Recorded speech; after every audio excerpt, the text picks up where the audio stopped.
Hi guys. So first of all, before we get into it, what is Ridiselect? So Ridiselect is an ebook service like Amazon Prime where you subscribe and then you can basically read whatever is available to that like that specific subscription. Obviously there's only like one subscription, but they don't have like the selection is not as big as what say just buying all the books is. They don't really have like sometimes like really occasionally they'll have brand new books on there. So to get to Ridiselect, um, you can click the Ridiselect icon next to the logo, or you can just Google Ridiselect, and it should be the top page. So like the main page, you have the events at the top and stuff like that, and then books and books and books. So what comes with Ridiselect now is it is nine ninety nine US dollars, but that's only for like foreign cards, and if you live in Korea, it's I think it's only 9,001 or it's 9,901, but it's slightly cheaper in Korea than outside. Um, when you pay as well, there is a possibility that you may have to pay a transfer, not a transfer fee, but like an extra like 50p 50 cents or whatever to like the bank transfer and like changing the currency from whatever your currency is to US dollars, I think. So there is like a slight charge on top of it, but I think overall it only cost me like £8 a month. Um, from the like which is almost 9.99 US dollars anyway. So it used to be cheaper because it only used to be six ninety nine or something like that. So I was only paying like £5 for it before, but since I think maybe a year ago or something, they added these articles that you can view as well. I've never really read them, but they do seem actually quite good for just like extra reading or something, say at night time or something. And I think there's quite a lot of them. I don't know if you can see all of them. I'm not sure if they remove some or if there's plenty. So if you wanted to just subscribe just to read a ton of articles, which I probably wouldn't suggest because you can just read news articles like wherever you want.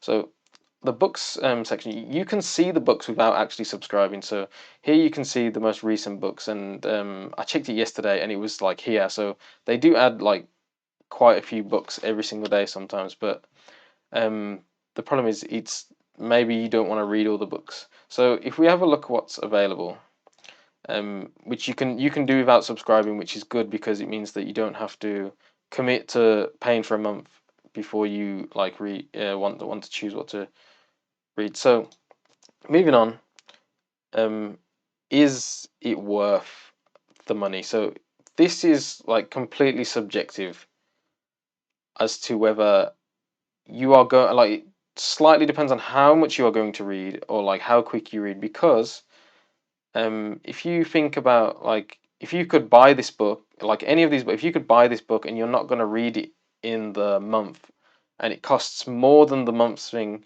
so even if this book is more expensive to buy than 1 month of subscription, then it's instantly worth as long as you can read just this one book in a month. So that's the way you kind of need to look at it. So it really does depend on like your level. So if you've searched and found this video, the chances are that you're probably a decent enough level to actually like read at least one or two books in the time that it's going to take you like for the monthly subscription. So overall, they do have a quite there is quite a variety of books, but um, the problem is it just when you have Ready Select, I personally only have it for like one specific reason because for me the certain sections don't really have much. I think the romance ones are like literally two books, and they're translated from Chinese as well. So, but if you look on the novel section, there is quite a lot, and they constantly update it. But the thing is, they could suddenly update like loads of books on there. That's why you can keep checking if you're interested in a certain book. You could just keep checking whether it goes on, or the alternative is just if you really want to read a book, you just buy it anyway because that's what you want. So for me, the way I've worked it out, so I've had Really Select twice in quite big chunks of time. So the first one was, I'm not sure if they're on here anymore. So I will show you on here. So these books here, which one is it? It's these ones.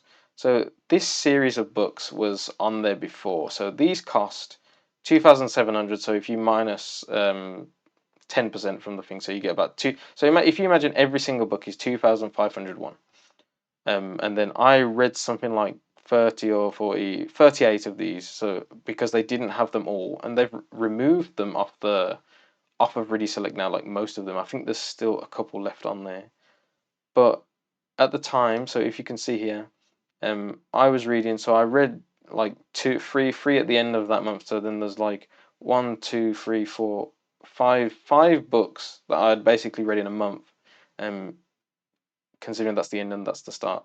So I'd read 5 books a month. So that's like what 2,000, 25,001. So if I had bought all of these, like it wouldn't be worth. And the reason that I subscribed is because I knew I could read them quicker than it would be worth. Because at the time, it only cost me like £5, so it was like $6.99 US. So I knew I was going to be able to read them. So I read all these, and then when I had finished these, I actually stopped, and I bought some other books because obviously they weren't on there. So I just spent a lot of time reading the books that I wanted to read that weren't on there. And then lately I have resubscribed after the price has been updated last year or whatever. So I resubscribed last month because at the start of last month because there is a series, not that one. I'll show you that in a sec. So this series here, and all the series by Lee Young-do. So all these series are on Ridiselect. So this page should show it actually. No, not that one. This one. So on here, if you can see to the right, basically I can read all of these, and it's going to take me like all year. So for me, it's worth it to subscribe this whole time to read all these. But then once I've finished his series, then I will just stop unless something else, unless another big series comes on there that I want to read. It's then not worth it for me because I'll show you in a sec. I've been able to read these quicker than the price of this. So if you take 10% off 62,000, you get about 57,000, 56,000, or something like that. So 56,001, and the way that I've worked out and the speed that I'm reading it, what have we got here? So it's taken me. I should finish at the end of next month, so the end of June, and that has taken me 3 months. So we can see from here, I started on April the 1st, and I read 3 books, and then that would have cost me more than it was worth. So it's costing me £8, so about nine. If we imagine it's 9,901, so then it'll cost me in total 30,001 to read this whole series over 3 months. Instead of costing me like 56,001. So for me, it's worth it to read these through Ridiselect. And to be honest, the speed at which I'm reading as well is, it's not like native level speed, but it's fast enough for it to be worth. So whether it's worth to you is going to entirely depend on whether the content that you want to read is on there. So if there are books on here that you want to read and you know that you can read them within the price range, then it's 100% worth it because you're only saving money by doing that. So another thing is I've also been reading this alongside. So these Greece, Roma, Chinois, yeah. So these books here, I've also been reading these at night time, and then I've pretty much got through them all now. So this has taken me like 3 or 4 weeks or something to get through all of these, and then I should be able to finish it off soon. And that's just adding extra money because these are like 5,000, like 700, 5,600 or something, like as well.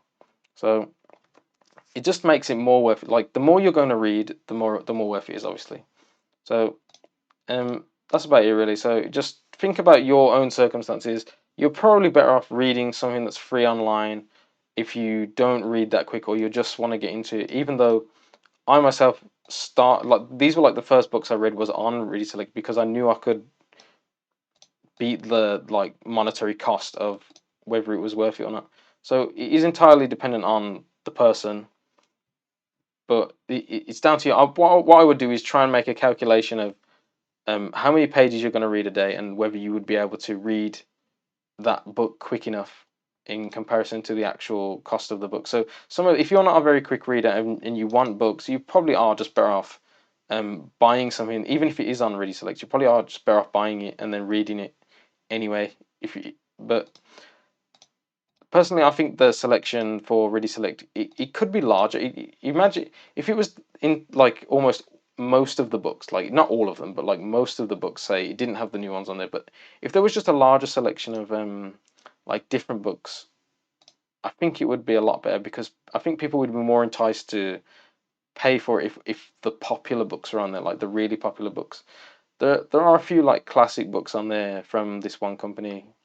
Um, and there's always books being added, but and I think that you can actually check what books are going to be added in the month, but it's kind of confusing because okay, it's not on there because it's nearly the end of the month, so it's kind of confusing because you can't really see the cover or you can't see you kind of just have to Google the book and you don't really know whether it's a book you want to read unless you already know the title anyway. So there is a decent amount of content on there, but it's entirely there's cooking books as well actually. So it's entirely dependent on how quick you read versus how big the book is. Like if the book is very large and you don't read very quick, you are 100% better off just buying the book.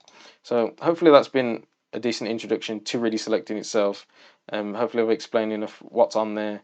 Um, and well, if you want to know how to use it, you just get the book and then download it the same as you do on any Ridibook. So if you don't know how to use Ridibooks, I also have a video on Ridibooks on how to use it and how to get discounts and stuff.